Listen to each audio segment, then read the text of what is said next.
সপ্তম শ্রেণীর চতুর্থ অধ্যায় বীজগণিত রাশির গুণ ও ভাগ। এই অধ্যায়ে যে বেসিকটা আছে আজকে আমরা সেটা শিখব। তো বেসিকে আমরা দুইটা জিনিস লিখছি, যে এক নম্বর লিখছি গুণের বিনিময় বিধি। এই গুণের বিনিময় বিধিটা কি, আর দুই নম্বরে লিখছি গুণের সংযোগ বিধি। গুণের সংযোগ বিধি কি?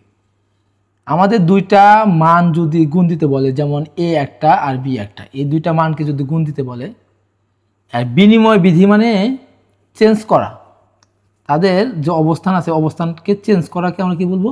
বিনিময় বিধি। একজনের অবস্থানে আরেকজন যাওয়াকে আমরা কি বলি? বিনিময় বিধি বলি। এর জায়গায় কাকে দিছি?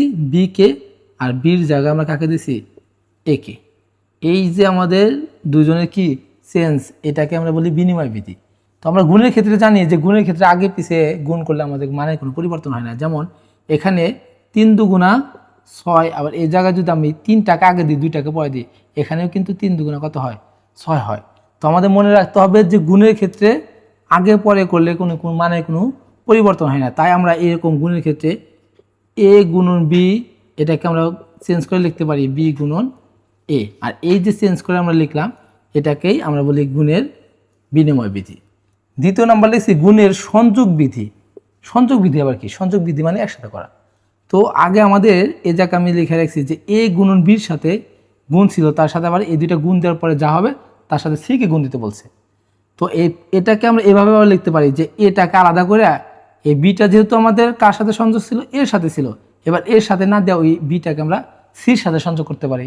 তারপরেও কিন্তু আমাদের মানের কোনো পরিবর্তন আসবে না। যেমন এই জায়গায় একটা উদাহরণ, 2 গুণন 3, এটা করলে কত হয়? 3 দুগুণা 6, তার সাথে আছে 4, 4 6 24। এদিকে যেহেতু আমি আবার 2 টাকা আলাদা করে এই 3কে 4-এর সাথে দিছি, তাহলে কি আসে?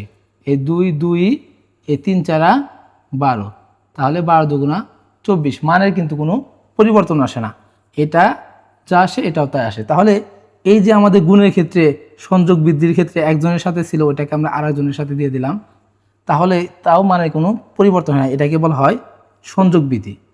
আর এই অবস্থানকে পরিবর্তন করার পরেও মানের কোনো পরিবর্তন হয় না, এটাকে বলা হয় বিনিময় বিধি। এই দুইটা আমরা মনে রাখবো। 3 নাম্বার যেটা শিখবো সেটা হচ্ছে গুণের সূচক বিধি। গুণের সূচক বিধি কি? সূচক মানে আমরা জানি, সূচক মানে ঘাত, অথবা ইংরেজিতে আমরা বলতে পারি পাওয়ার।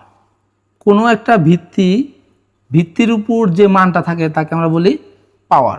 পাওয়ার অথবা ঘাত অথবা সূচক। তো আমাদের এই সূচকের নিয়মটা কি? গুণের ক্ষেত্রে সূচকের নিয়মটা আসলে কি সেটা শিখবো। এখানে আমি 4টা প্রশ্ন লিখছি। এখানে প্রথমে লিখছি এ গুণন এ। আমরা জানি এ আর এ গুণ দিলে কি হয়? এ স্কোয়ার।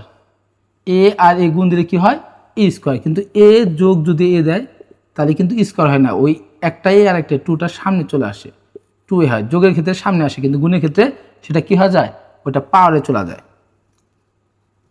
তৃতীয় নম্বর যেটা লিখছি, এখানে 3টা আছে, তাহলে 3টা যেহেতু আমাদের গুণ আছে, তাহলে এই 3টা গুণের ক্ষেত্রে আমরা একটা ভিত্তি নিলাম এ, এর উপর আছে কি 1 1 1, তাহলে এই 3টা মিলে হয়ে যাবো কিউব। এখন যদি আমাদের গুণ দিতে বলে, পাওয়ার আছে, পাওয়ার সহ যদি ভিত্তি সহ যদি একটা মানকে আমরা গুণ দিতে বলে, তাহলে কি করতে হবে?